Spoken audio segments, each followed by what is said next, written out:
बंटवारा नहीं होता तो कैसा होता भारत। चीन 29 साल पहले आबादी में पिछड़ जाता। पाकिस्तान से 4 जंग में 9,000 जवान शहीद नहीं होते। मैंने तो लाहौर भारत को दे दिया था, लेकिन तभी मुझे एहसास हुआ कि पाकिस्तान के पास कोई बड़ा शहर नहीं है। मैं कलकत्ता पहले ही भारत को दे चुका था, इसलिए मुझे लाहौर पाकिस्तान को देना पड़ा। भारत और पाकिस्तान के बीच बंटवारे की लाइन खींचने वाले सिरिल रेडक्लिफ ने एक इंटरव्यू के दौरान यह बात कही थी। भारत के आखिरी वायसराय लॉर्ड माउंटबेटन ने पहली बार आजादी से करीब 2.5 महीने पहले जून 1947 में जवाहरलाल नेहरू को बंटवारे का प्लान दिखाया था। नेहरू प्लान से जुड़े कागजात अपने कमरे में ले आए थे।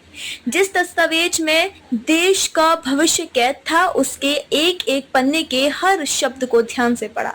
हर एक वाक्य के साथ उनकी बेचैनी बढ़ रही है। उनकी कल्पना का भारत उनके सामने कई टुकड़ों में दिख रहा था। प्लान में लिखा था कि भारत के 565 प्रिंसली स्टेट चाहे तो स्वतंत्र रह सकते हैं, उन पर भारत और पाकिस्तान में शामिल होने की पाबंदी नहीं होगी। नेहरू सीधा अपने भरोसेमंद साथी कृष्ण मेनन के पास पहुंचे। प्लान को मेनन के बेड पर फेंका और चिल्लाते हुए कहा, सब खत्म हो गया। इसके बाद एक नया ड्राफ्ट बनाया गया, जिसने भारत के विभाजन का खाका खींचा। 1947 में देश के बंटवारे से बने भारत और पाकिस्तान, और 24 साल बाद 1971 में पाकिस्तान से अलग होकर बना बांग्लादेश। यह बंटवारा उसी तरह का था जैसा दो भाइयों के बीच होता है। जमीनें बंटी और इसके साथ साथ घर का सामान भी बटा।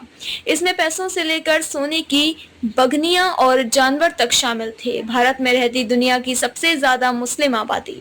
भारत और पाकिस्तान के बीच विभाजन नहीं होता तो दोनों देशों में कश्मीर को लेकर इतना बड़ा विवाद नहीं होता। दरअसल पाकिस्तान हमेशा से मुस्लिम बहुल आबादी वाले कश्मीर को अपना हिस्सा बताता है। वहीं जब जम्मू कश्मीर भारत में शामिल हुआ था तो उसे आर्टिकल 370 के रूप में विशेष राज्य का दर्जा दिया गया था। भारत और पाकिस्तान के बीच यह विवाद संयुक्त राष्ट्र सुरक्षा परिषद की चौखट तक जा चुका है। पाकिस्तान बार बार यूएन में कश्मीर का मुद्दा उठाता रहता है। वहीं भारत बाकी सभी देशों को हमारे आंतरिक मामलों से दूर रहने की सलाह देता है। भारत सरकार ने 5 अगस्त 2019 को आर्टिकल 370 भी खत्म कर दिया था, जिसका पाकिस्तान ने कड़ा विरोध किया था। अगर विभाजन नहीं होता तो पाकिस्तान आतंकियों का गढ़ नहीं बनता।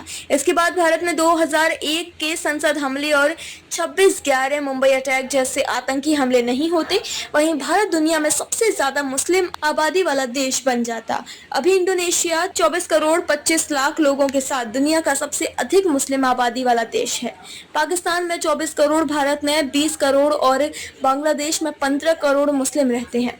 अगर बंटवारा नहीं होता तो इस वक्त भारत में 59 करोड़ मुस्लिम आबादी होती। इसी के साथ भारत ने इंडोनेशिया को पीछे छोड़ दिया होता।